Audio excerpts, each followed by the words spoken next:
Get these plugs out, just get yourself a little pry tool, just sort of push them open.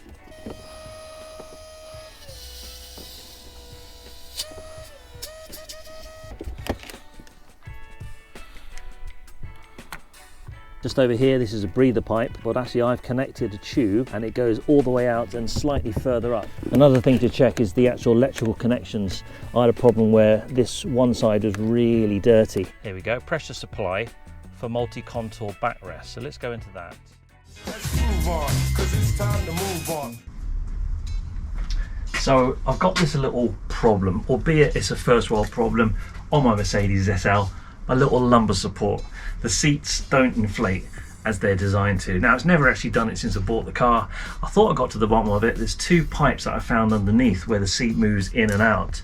And over time, 20 years old, they get a bit brittle, they can break. So I've replaced just a little section that's split, hoping that the pneumatics will then send the air to the bladders inside the seats. But unfortunately, that didn't work. Now, however, recently Launch sent me their Launch Creader diagnostic tool.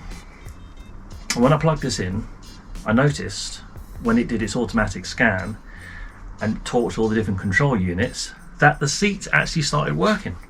They inflated for the first time since I've had the car, which has been about 8 years.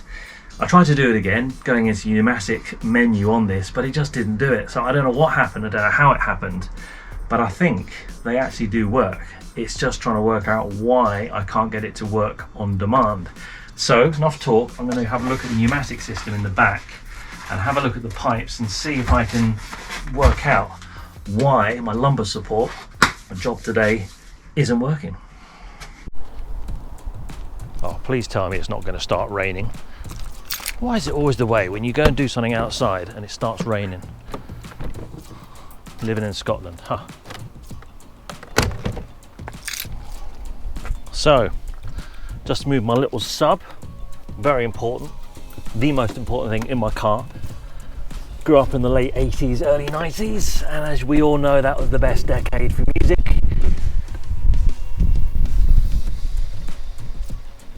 And it's now pouring with rain.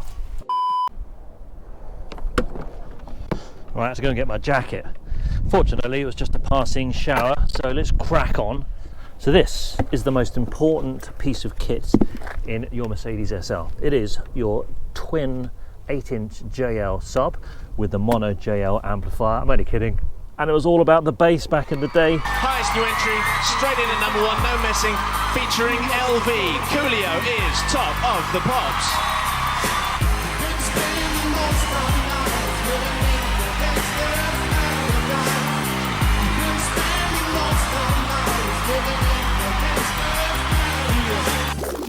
So anyway, I've got to remove this little bad boy.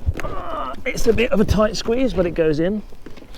Love this thing. It absolutely kicks, it really does. Anyway, we're not going to talk about my sub. Let's move that out.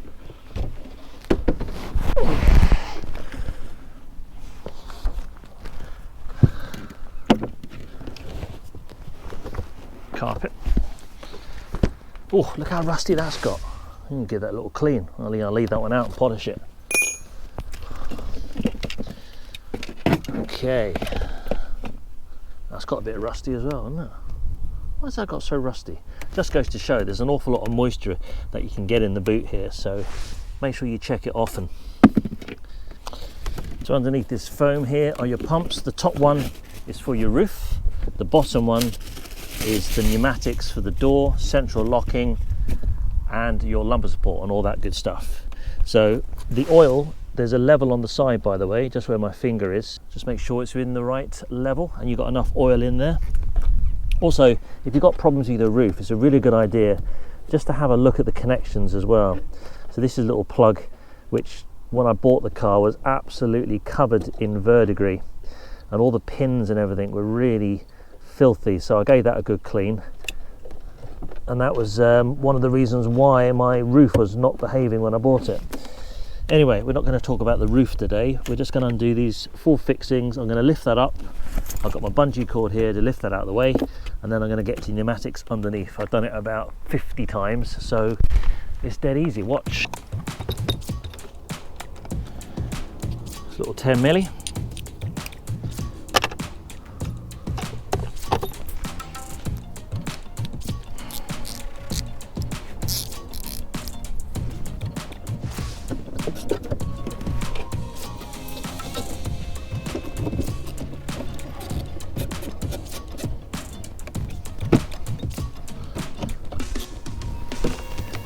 pumps are mounted on a little rubber grommet. It stops the vibration.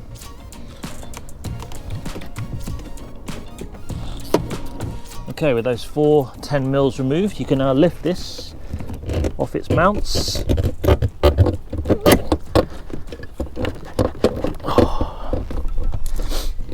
And then what I like to do, get a little bungee cord and just get it out of the way. Something like that.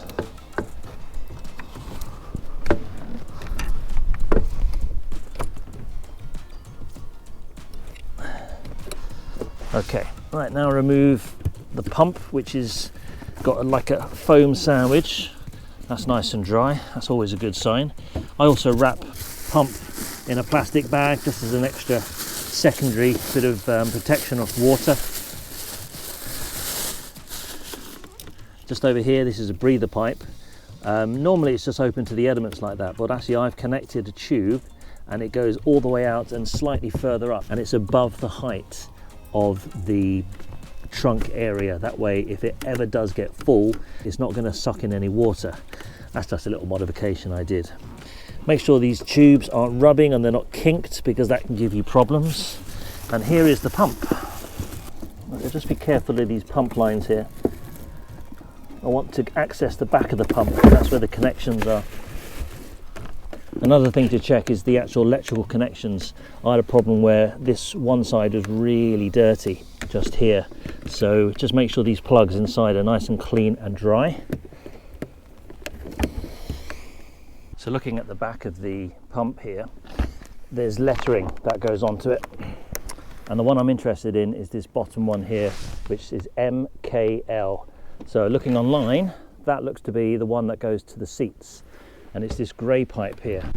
So I'm looking for anything obvious. Is there any holes? Is there any kinks? Is it pushed in correctly? I'm tempted just to pull that out and then see if, when I try and do the seats, if there's, and it should be pushing air out rather than being a vacuum, and see. Okay, so to get these plugs out, just get yourself a little pry tool, just sort of push them open.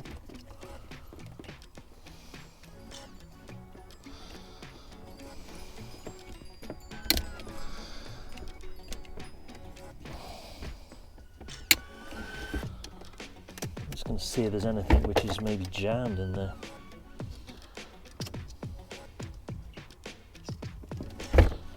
They look pretty good.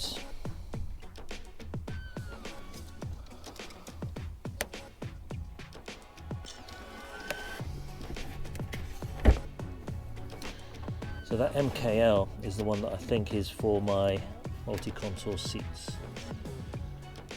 Heck, pretty sure is central locking. Check your plugs, make sure they're all good. You can see actually that green there is verdigris, and when I bought the car this was absolutely filthy. There'd obviously been a leak in the boot, and once I cleaned it all started behaving itself again. But I may get that pin a little clean. It does look a little bit dirty, a little bit of corrosion in there.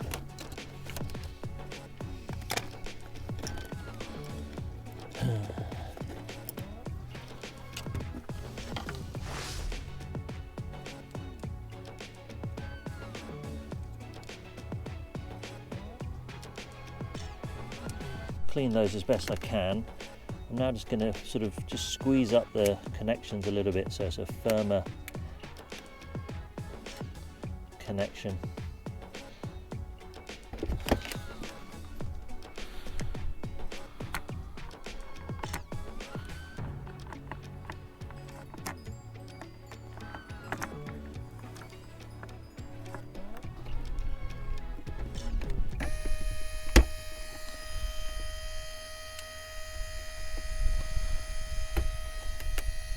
I can actually feel the air coming out of it as I'm pushing it. It's a good way of actually knowing what's what. I'm probably going to get error codes now. But as I push them in, this one, air was coming out of it, which is SK. This one, air was coming out of that. That one, which is this one here, which I was hoping was going to pump air to the seats. I didn't feel much in the way of air coming out of that. Put my hand over it again, I'll try it again.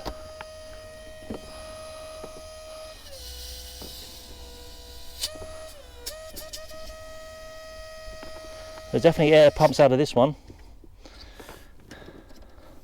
which when I look at the plugs, this one just goes as a breather pipe. Let me just unplug that a minute. Just plug them back in again, just in case it's not quite as simple as just air coming out. They might need to sort of all work together. Oh, let's plug all this back in again. Okay, that's that plugged in. Right, now let's plug in the electrical.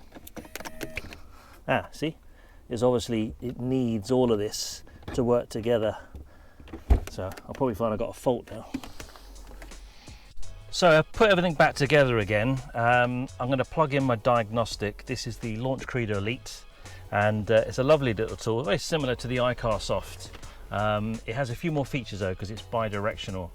And I remember this is what I use when I managed to get at least the passenger side lumbar support kind of working. So I'm going to try it again. So what I'm going to do is I'm going to go into the manual selection and just go specifically to the seats and see what we can see. And now I'm going to go into system selection, and on the system selection I'm just going to go down to where it talks about the pneumatic system. Switch ignition on, which it is. Okay, so I'm going to go into special function, and here on the menu it talks about, here we go, pressure supply for multi-contour backrest. So let's go into that. Now it says it's not active. This is the problem I had, and there's not really any options for me to actually press here. If I press F4, it just says, is the coding to be transferred to a new unit? So this is where I've got a new pump, and I'm going to remove the old one if there's an issue and put it on the new one. So let's just say yes. And at this point, now it says the coding is being carried out, I heard the pump kick in and my passenger seat started to work. So on this occasion, I don't think I've actually got any further.